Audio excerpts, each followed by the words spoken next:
Where are we, Simon? Somewhere in Thailand, on a train. Oh. Where are we going? Bangkok, I believe. How did that happen?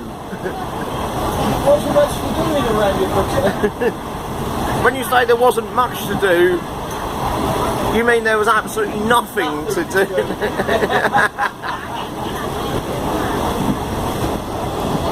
Yeah, we've gone on holiday by accident.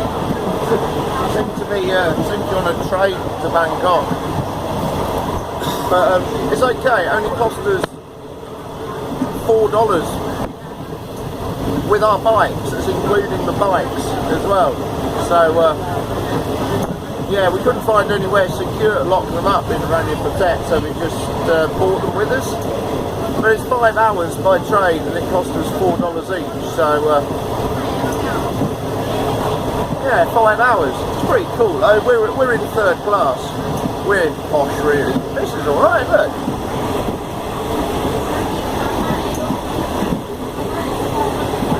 It's cool. Got a big window to look out of. Hope I don't drop my phone when I do this.